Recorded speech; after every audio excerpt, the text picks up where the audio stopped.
요한복음은 사복음서 중에서 제일 나중에 기록된 책입니다.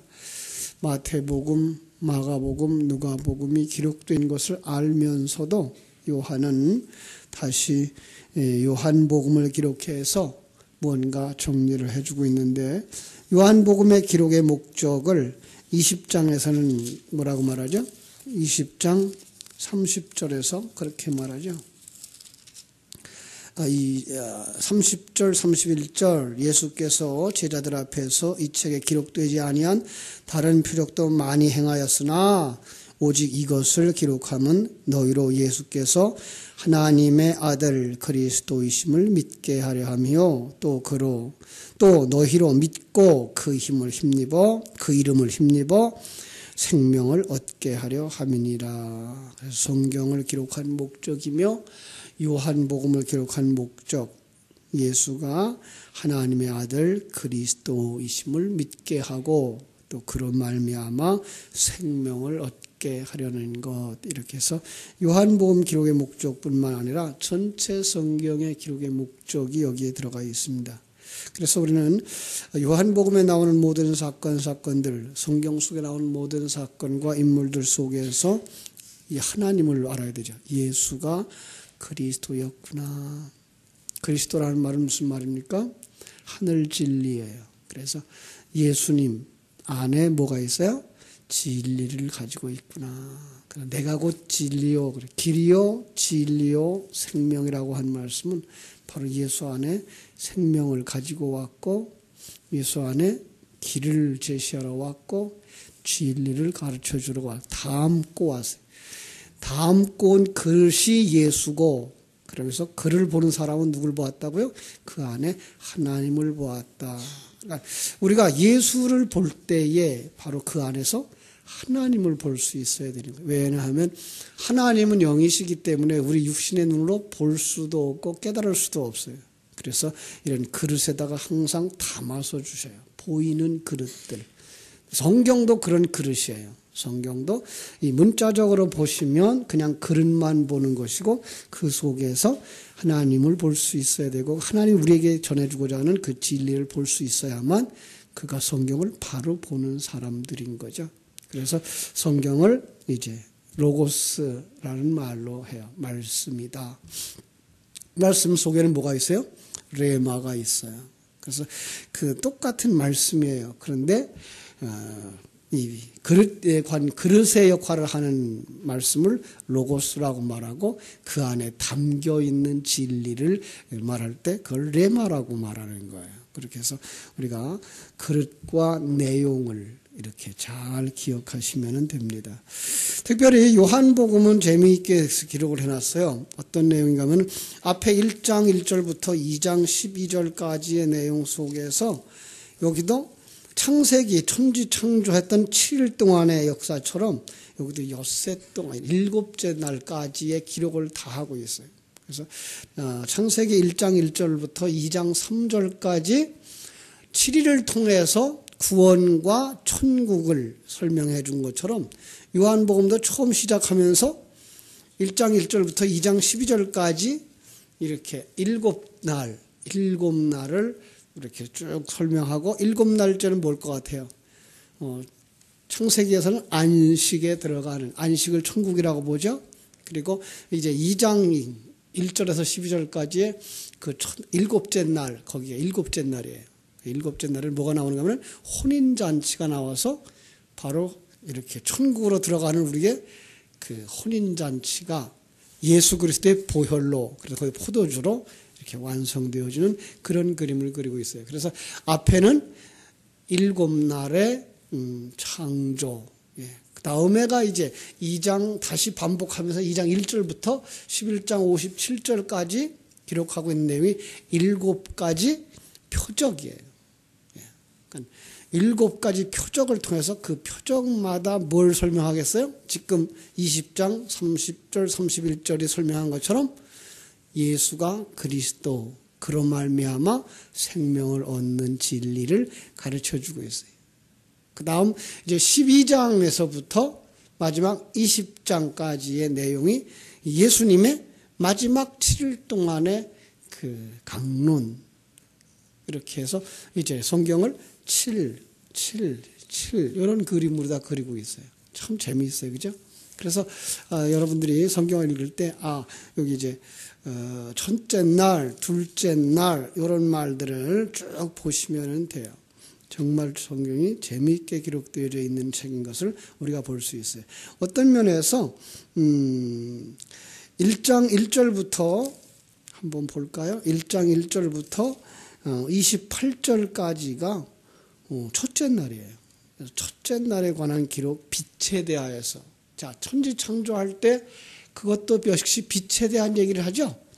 하나님이 천지를 창조하시니라 그러면서 땅이 혼돈하고 공허하고 흑암이 깊음 위에 있다라고 말하면서 빛이 있으라 하시며 빛이 있었고, 여기까지가 이제 뭐예요? 첫째 날이죠. 그래서 바로 이 상황을 그대로 연출을 해요. 빛이 왔다. 그런데 세상들이 깨닫지 못하더라. 왜? 그들은 다 어둠에 속했기 때문에. 이런 얘기를 1장 1절부터 28절까지의 내용 속에서 계속 밝히고 있어요. 이게 첫째 날이에요. 둘째 날은 29절부터 34절까지예요. 그래서 29절 시작할 때 이렇게 말해요. 이튿날 이렇게. 그 다음 35절에서도 또 이튿날, 셋째 날이죠. 그죠? 그 다음에 43절에서도 이튿날, 넷째 날이죠. 그런데 넷째 날 다음에 다섯째 날, 여섯째 날, 일곱째 날, 세 날을 그냥 다 한데 묶어요. 그래서 43절이 세 날을 43절부터 51절까지가 그 넷째 날, 다섯째 날, 여섯째 날의 일을 쭉 설명하고, 그래서 딱 넘어가면서 2장 1절에서는 사흘째 되던 날 이렇게 나와가지고 그날이 바로 앞에 날부터 계산하면 7번째 날 되는 날을 이렇게 그림으로 그리고 있는 거예요. 그러면 이제 하나님께서 천지 창조했던 그 그림을 쭉 보면서 그때 무엇을 얘기한 건가? 창세기의 1장의 첫째 날 창조했던 것, 빛과 어둠을 나누신 것은 무슨 얘기인가? 그 얘기를 이제 1장 1절부터 29절 속에서 우리가 찾아낼 수 있어요. 성경은 이렇게 완전해요. 그 다음에 이 일곱째 날에, 일곱 날에 전체적인 구조, 전체적인 그 완성된 그 나라, 거기가 이제 요한계시록에 가면은 이제 거기서 새 하늘과 새 땅으로 완성되어진 요한계시록 20장, 거기에서 이제 어둠이 없어지고 빛만 있는 세계, 이렇게 해서 이제 창세기 1장, 그래서 요한복음 첫째 날, 창세기 첫째 날, 요한복음 첫째 날, 그것이 완성된 천국의 그림, 이렇게 해서 성경을 한 권의 책으로 예쁘게 그려내고 있는 걸 우리가 볼 수 있습니다. 자, 그래서 그 첫째 날 오늘 중요한 부분만 우리 같이 살펴보겠습니다. 태초에 말씀이 계시니라. 이 말씀이 하나님과 함께 계셨으니 이 말씀은 곧 하나님이시니라. 그래서 이 말씀이 누구예요? 하나님. 그 하나님이 이 땅에 오셔요. 그죠?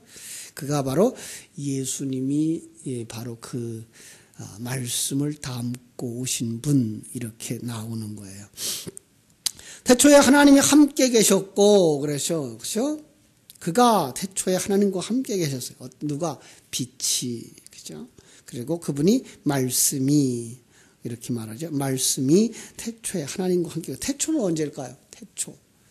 창세 전부터 있었는데 역사가 시작하는 그 시점을, 바로 이 시간과 공간이 시작되는 그 시점을 태초라고 말하고 있는 거죠. 그래서 만물이 그로 말미암아 지은 바 되었으니, 누구로 말미암아? 예수 그리스도로 말미암아. 자, 요걸 요한계시록에 가면은 일곱 인을 떼시는 인을 떼면 뭐예요?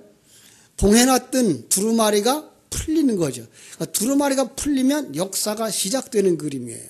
그래서 바로 예수님이 천지를 창조했다라고 이렇게 말씀하고 있는 것을 볼 수가 있습니다. 그래서 만물이 그로 말미암아 지은 바 되었으니 지은 것이 하나도 그가 없이는 된 것이 없느니라. 그냥 우주 속에 있는 모든 것 하나도 우연한 것은 없다. 바로 하나님이 창조한 거다. 진화론자들은 세상에 그렇게 변하고 그런 환경 때문에 그들은 그렇게 변했을 거야 라고 말하면 어느 정도 이치가 일리가 있습니다. 왜냐하면 환경에 적응하는 동안 변화는 있습니다. 그런데 종의 변화는 일어나지 않습니다. 그런데 사람들은 진화론을 어디까지 변화시켜버려요? 종의 변화까지, 종류의 변화까지 일어났을 거다라는 생각을 가져서 심지어는 미생물이 자라나서 아메바가 되어지고 아메바가 되어져서 이렇게 자라나고 포유류가 되어지고 거기서 이제 원숭이들이 나오고 거기서부터 또 인간이 나오고 이런 얘기를 쭉 하고 있는 거죠. 그건 다 추상적인 것이었어요. 중세기 때에 모든 것이 하나님의 역사다. 모든 한 구석구석들이 다 하나님의 손길을 떠나서 일어나는 것은 없다라고 말했을 때에 많은 과학자들이나 많은 생물학자들이 하나님 없는 구석은 없을까? 거기 좀 있으면 숨통이 좀 트일 것 같다라는 생각을 가지고 그런 그림들을 상상해낸 거죠. 그래서 그렇다면 하나님이 없었을 거야. 없어도 그 일은 일어났을 거야. 사람들은 하나님을 피하고 싶어요. 왜? 옛사람은 하나님을 피하고 싶어요. 제가 그런 얘기했어요. 하나님의 이 세상 사람들에게는 두 가지 속성이 있다. 하나는 빛으로 오는 속성과 하나는 빛을 피하여 어둠으로 가는 속성이 있다. 그걸 갖다가 하나님의 백성과 어둠의 백성으로 나누는데 여름밤에 횃불을 들면 어떤 나방들은 불로 달려 나오죠. 불로 오면 죽어요. 그죠? 불에 들어가면 죽잖아요. 죽어도 불로 오는 이게 바로 빛의 속성을 가진 자들. 그런데 불만 밝으면 도망가는 존재들. 그죠? 바퀴벌레 같고 쥐 같은 것들. 그죠? 그것들은 뭐예요? 빛만 보면 어둠으로 도망가죠.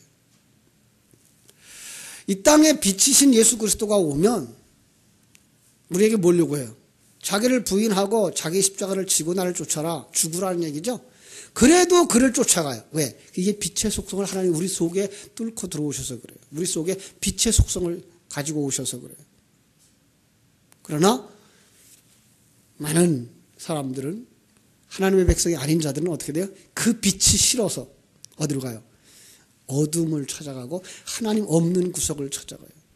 하나님 없는 구석 찾아가다 보니까 거기 어디예요? 지옥인 거죠. 스스로 가요. 지옥을 사실은. 하나님이 억지로 너희들은 이래서 가는 거야가 아니라 속성대로 하나님은 만들어 놓으셨어요. 그리고 그 속성에 따라서 천국으로 가고 지옥으로 가요. 그거를 심판이라고 말할 수 있는 거죠. 하나님은 이렇게 만물을 그의 계획대로 지으셨어요. 그래서 지은 것이 하나도 그가 없이는 된 것이 없다. 자, 그 안에 또 말해요. 말씀 안에죠. 그 안에 생명이 있었으니 그분을 가진 자만 생명이 있어요. 그래서 요한일서 5장에도 보면 뭐예요? 아들이 있는 자에게는 생명이 있고 하나님의 아들이 없는 자에게는 생명이 없느니라. 그런데 그 생명이 어떻게 했어요? 생명이 우리 속에 들어오신 거죠. 그렇죠? 그래서 생명이 우리 안에 들어와서 내 생명이 되어졌을 때 그걸 갖다가 거듭났다라고 말하고 있는 거죠. 더 이제 강한 표현을 말하면 우린 죽은 자였고 해골뼈와 같은 자들이었는데 뭐 했다고요? 성령이 뚫고 들어와 내 생명 되어져서 살려준 거예요. 그래서 우리를 뭐 했다고 그래요? 죽었던 너희를 살리셨고, 그죠? 죽어 있었어요. 우리는 아무것도 원하지도 않았고요. 뭐가 뭔지도 몰랐어요. 그런데 하나님의 생명이 우리 속에 들어와 내 속에 생명이 되어지고 내 속에 새 사람이 되어지자 우리는 그때부터 하늘나라가 보여지기 시작하고 하나님의 뜻이 보여지기 시작하고 그 하나님을 따라가려면 하나님 앞에 가려면 하나님과 하나 되려면 옛사람을 벗어버려야 된다고 하는 걸 알고 이것이 아니구나를 계속 내려놓는 삶. 여기서 두 번째 나오는 회개의 삶. 첫 번째 회개는 어떻게 하는 거예요?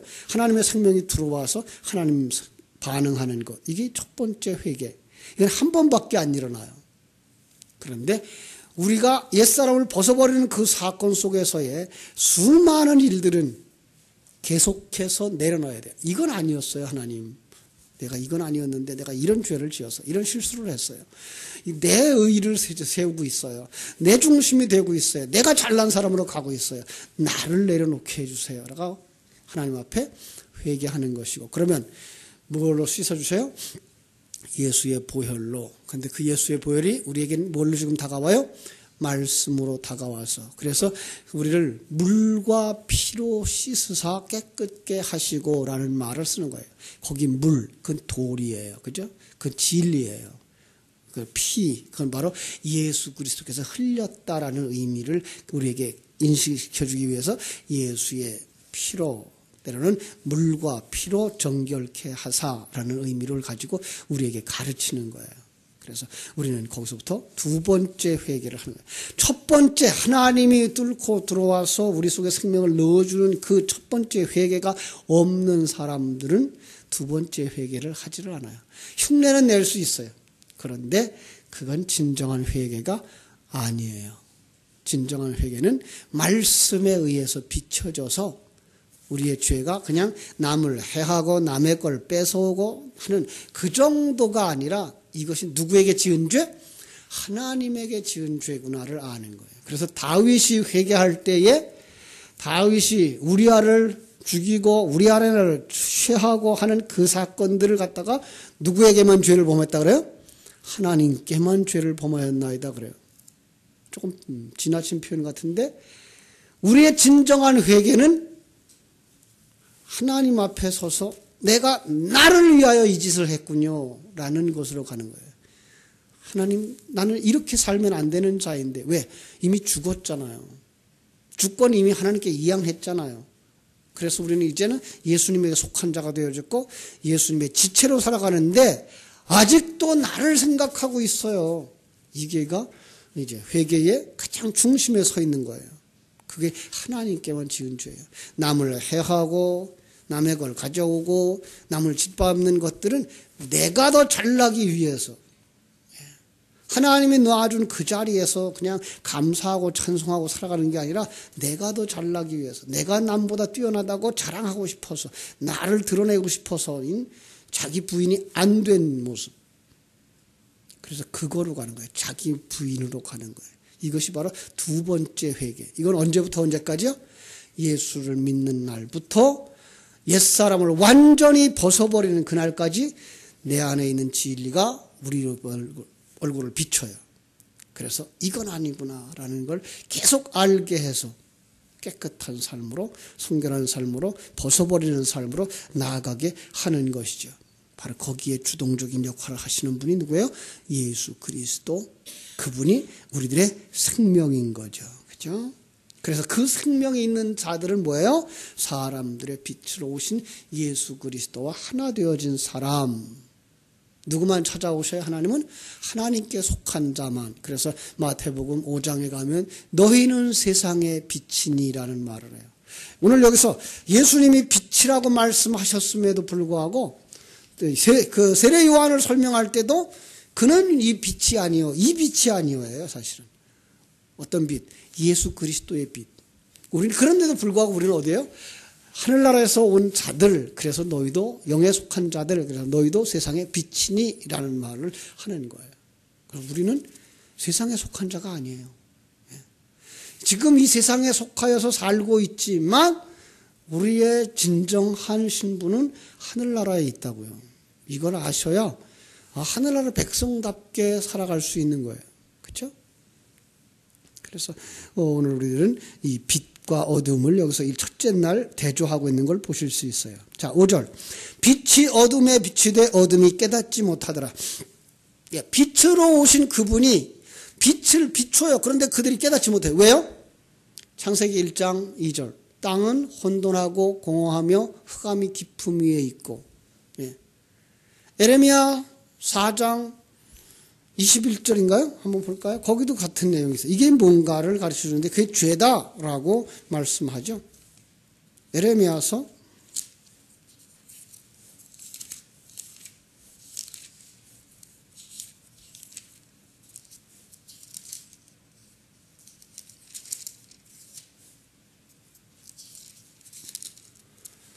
4장 23절.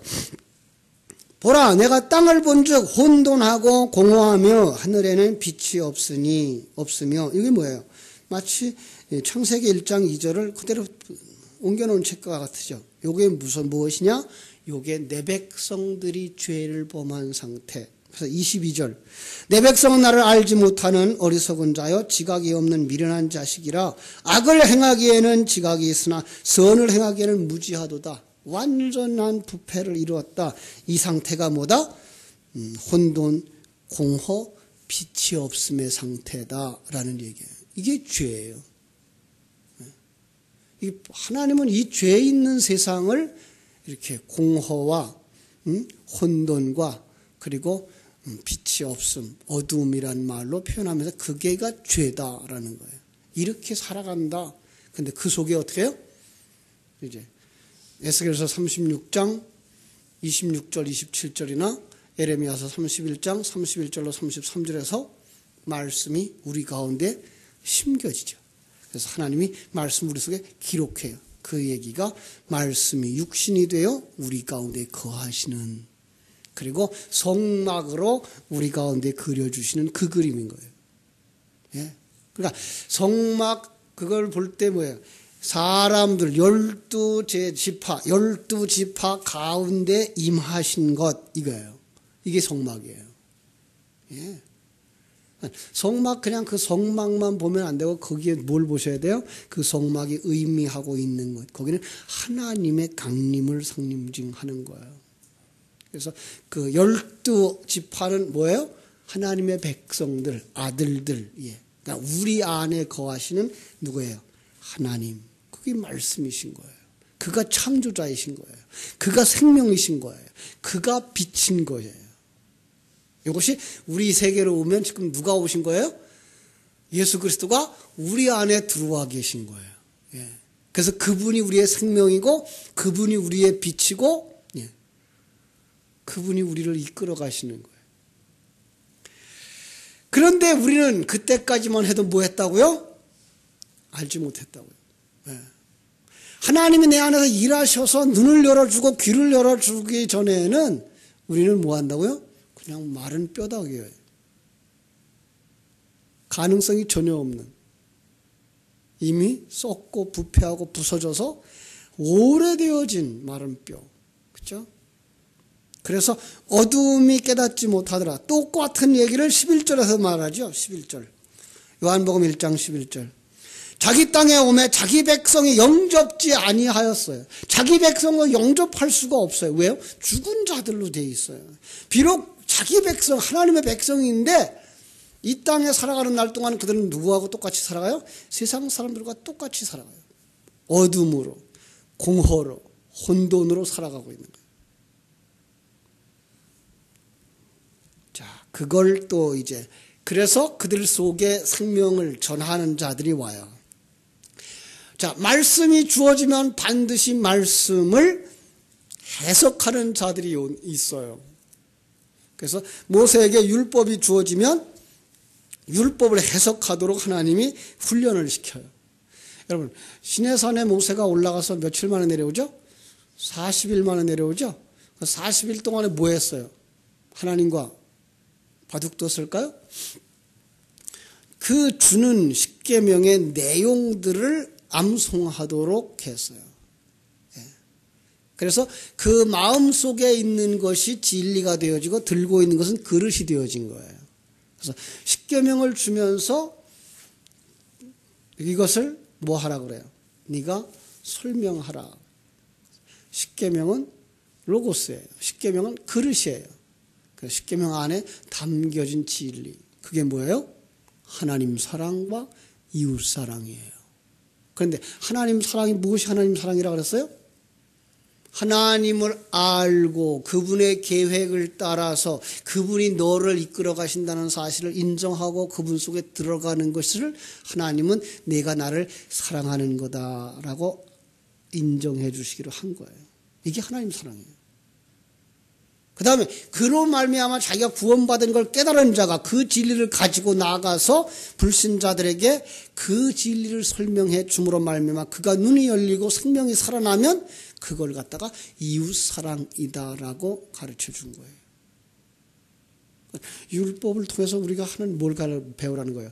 하나님의 역사하심, 그 하나님의 생명을 구원하심, 그분을 가지라고 십계명에다 담아주신 내용이에요. 그걸 40일 동안 암송했어요. 그리고 하나님이 이 땅에 표적으로 준 많은 사건들을 모세에게 그렇게 하죠. 이걸 기록해서 여호수아에게 주는데 그것만 주지 말고 뭐예요? 내용을 외워 들려라. 내가 가르쳐준 이거 그에게 똑같이 전해 주어라. 그릇은 달라질 수 있어요.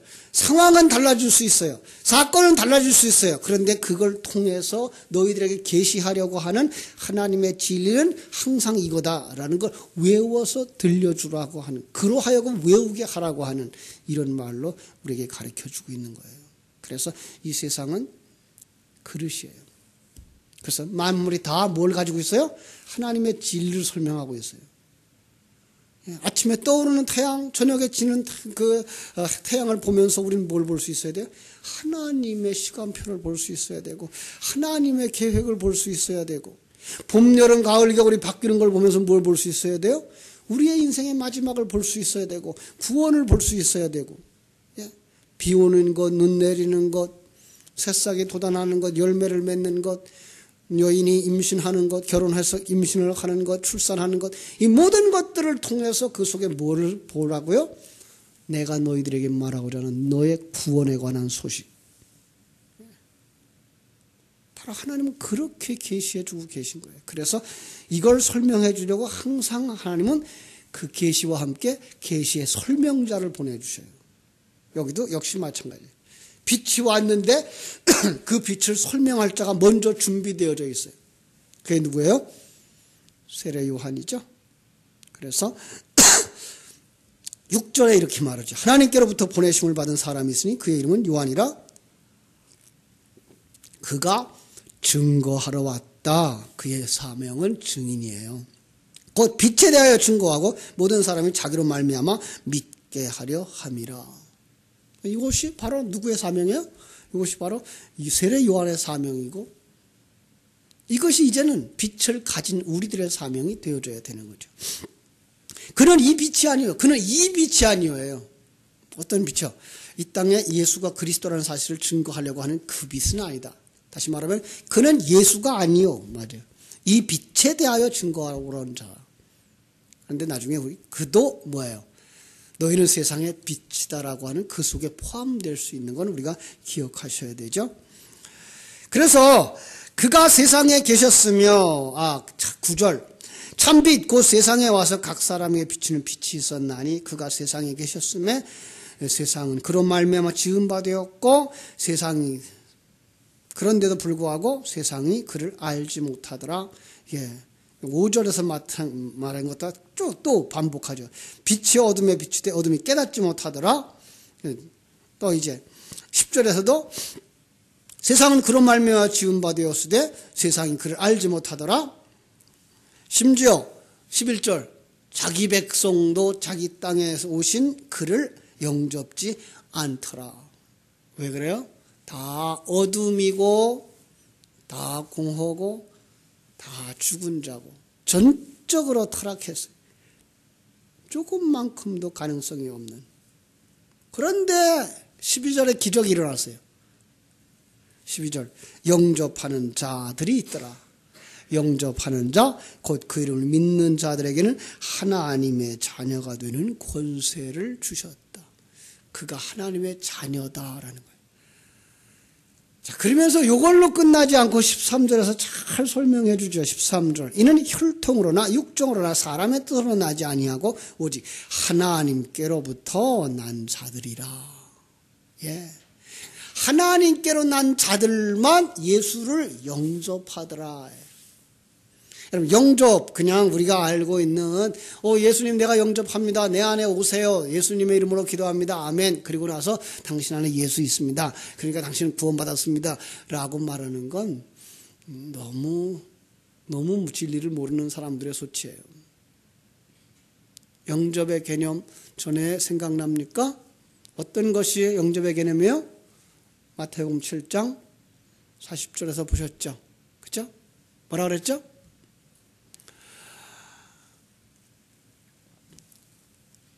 너희를 영접하는 자가 곧 나를 영접한 자다라고 말해요. 너희를 영접했다. 그러나 성도들을 영접하는 자들. 그런데 성도들을 어떻게 영접해요? 잘 먹이는 거예요? 마태복음 7장 14절에서 그렇게 얘기했죠. 그죠? 너희가 전하는 말을 듣는 자들. 그가 너희를 영접한 자다. 그 그림을 누가복음 24장에서는 엠마오로 내려가던 제자들 속에 나타난 예수님을 가지고 설명을 해요. 예수님이 나타났는데 그들은 아직도 예수가 누군지, 부활하신 예수님인데도 불구하고 알지 못하는 그림으로 나와요. 그래서 이제 예수님이 그들의 집에 들어가 말씀을 가르쳐 주고 그들과 함께 음식을 나눌 때에 성찬의 개념으로 떡을 떼어 축사하시고 나눠주고 먹자. 예수님이 안 보여요. 그때 거기에 그런 말을 기록했어요. 그 말씀을 들을 때 우리 마음이 뜨겁지 아니하더냐. 그래서 그 말씀이 어디에 들어간 거예요? 그들 속에 들어가 있는 거예요. 그리고 그들은 어디로 돌아가요? 다시 예루살렘으로 돌아가는 그림. 방향의 전환이 일어난 것. 이걸 갖다가 뭐라고 그래요? 영접이다라고 제가 설명을 해드렸어요. 잘 기억하세요. 그래서 마태복음 7장 40절, 14절, 누가복음 24장 이렇게 해서 영접의 개념을 잘 설명해드렸어요. 그러니까 영접한다고 하는 말은 하나님이 천지 만물을 창조하신 창조주요. 나를 창조하신 애의 주인이요. 내 인생을 섭리하시는 그분인 것이다. 그분이 우리에게 요구하시기를 하나님 나라에 가려면 뭐하라? 자기를 부인하고 자기 십자가를 지고 쫓으라 하신다. 그러면 그가 하늘나라에서 하나님과 동등한 자로 대접을 받으며 하늘나라에서 하나님 안에 하나님이 그 안에서 사신다라고 하는 진리를 가르쳐 줄 때에 그렇구나. 깨달아 알고 나도 그렇게 살아가게 되기 시작하는 것. 그게 바로 영접한 사람. 제가 전에 그런 얘기를 했어요. 결혼을 했어요. 나 임신했어요. 그런데 4개월이 지나고 5개월이 지나도 배가 안 부르면 그건 가짜예요. 임신이 아니에요. 바로 내가 예수님을 영접했어. 그러면 뭐가 일어나야 돼요? 제일 먼저 일어나야 되는 게 가치관의 변화예요. 세계관의 변화예요. 인생관의 변화예요. 이게 없으면 그는 거짓말이에요. 그런데 이 진리는 어디서 와요? 들음으로 나요. 그래서 믿음은 뭐로 나요? 들음에서 나는 거예요. 진리의 말씀을 계속해서 들으면 그게가 내 안에서 뿌리 내려서 그렇구나. 나라고 하는 존재는 하나님에 의해서 보내주심을 받은 자요. 하나님과 함께 완성으로 되어 가는 과정을 사는 자요. 그리고 완성되면 천국으로 가는 자구나. 유한한 자구나. 역사도 하나님이 시작했구나. 어느 날 이 역사는 끝날 것이구나. 이 역사, 이 땅에 있는 역사, 내가 이 땅에 사는 기간은 한정되어 있는 것이구나. 그리고 영원한 곳은 하나님 나라구나를 알아. 이 땅의 가치를 두지 아니하고 하나님 나라의 가치를 두게 되고 하나님 나라를 소망하며 살게 되고 그러다 보면 우리는 하늘나라를 가진 자로서의 삶을 살게 되는 가치관들의 변화가 일어나는 거예요. 그 사람이 뭐 하는 사람이에요? 임신한 증상이 나타나는 사람이에요. 그 안에서 아기는 점점 커가고 어머니는 점점 약해져 가는 거예요. 그러다가 이제 아기가 출생되어지면 어머니는 죽는 그림으로 나오는 거예요. 그래서 옛사람이 완전히 무너져서 없어지면 아들로 완성되어지는 그림. 이게가 출산이에요. 마찬가지로 예수 영접하고 하나님의 아들 되는 과정이 이런 거예요. 하나님의 생명 씨앗이 내 속에 들어오니까 진리의 말씀이 내 안에 들어오니까 그때부터 내 안에서 뭐가 일어나요? 변화되어진 가치관과 삶이 나타나요. 그러면 그때 점점 옛사람은 회개를 통해서 무너져 내려가고 새사람은 점점 더 커져가면서 어느 날 이 땅을 떠나면서 우리는 하나님의 아들로 완성되어져 그가 하늘나라로 돌아가 장자의 신분에 올라서게 되는 거죠. 그가 하늘나라를 유업으로 받는 자고 그가 하늘나라를 상급으로 받는 자고 그가 하늘나라를 면류관으로 받는 자들인 거예요. 그렇습니다. 그래서 이건 우리가 시작했다가 아닌 것을 1장 1절부터 시작하고 있는 거예요. 요한복음에서도. 그래서 영접하는 자들이 일어나는데 그 영접하들은 사람들은 혈통으로나 육종으로나 사람의 뜻으로 나지 아니하고 오직 하나님께로부터 난 자들이라 라고 하는 사실 깊이 묵상하시고 여러분 속에 진리와 생명의 말씀을 충만히 채워 여러분 속에 있는 아들이 무럭무럭 자라나서 완성되어지기를 주님의 이름으로 축원합니다. 오늘 여기까지 하겠습니다. 기도하겠습니다. 하나님, 우리